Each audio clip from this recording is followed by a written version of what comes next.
What's up, brother? What's up, man? How you doing? You doing all right? Yeah. Okay, so PSP Jonestown actually called it in. That's why I was behind you.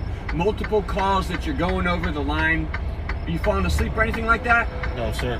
Okay. I'm very well rested and everything. Well, I've been behind you for 5 miles and you've gone over the fog line 3 times.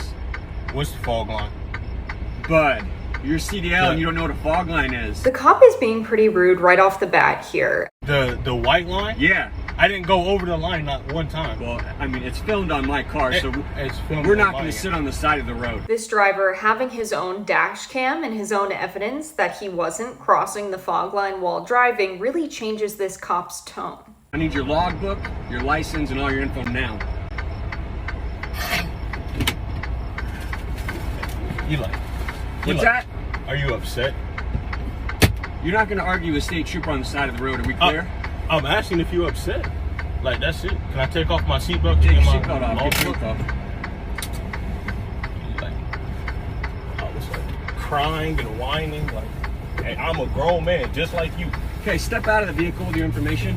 We'll go back to my vehicle. There's a history of cases where police officers have pulled over drivers because they've crossed the fog line and then have conducted unreasonable searches and seizures, and more often than not, when these cases make it to a court of law, they're thrown out of court. All right. Your license is right folded in there. Okay. So this is just a warning. Again, like I said, I got to do my job because it was called in, but I can only speak to what I observed. Right. I saw you cross the fog line back here, Okay. so that's what I gave you the warning for. No Okay. citation. It's really unfortunate that the way someone handles being pulled over can change the whole trajectory of the interaction. I was behind you for 5 miles. I was looking for it. I didn't see you like all over the road like they called in, so I Right. can't speak to that, right? Yes, sir. Imagine if this driver, from the beginning of this interaction, matched the cop's energy. Imagine if he gave him the same attitude and rude demeanor that the cop gave him. How do we think this would go?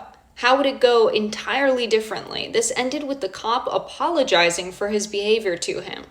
So I can only cite for what I speeded for. So you got the warning for that. It's not going to be on your. License or anything? Okay. I know you got CDL stuff like that. All right. So a lot of times when we come up to trucks, we never know what we're in for. So I apologize for coming in the way that I did. Oh no, yeah, I it's didn't mean fine. any disrespect. Yeah, it's fine. That's my bad. No, I it's- messed up.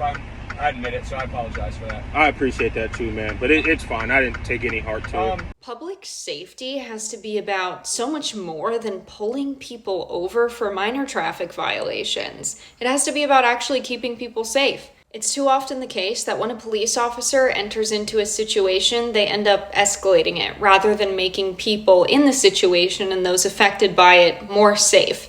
We all need to reflect on how many resources go towards the police and if those resources would be better spent elsewhere. If what we're interested in is making our community safer, those resources should go towards doing things that achieve that ends.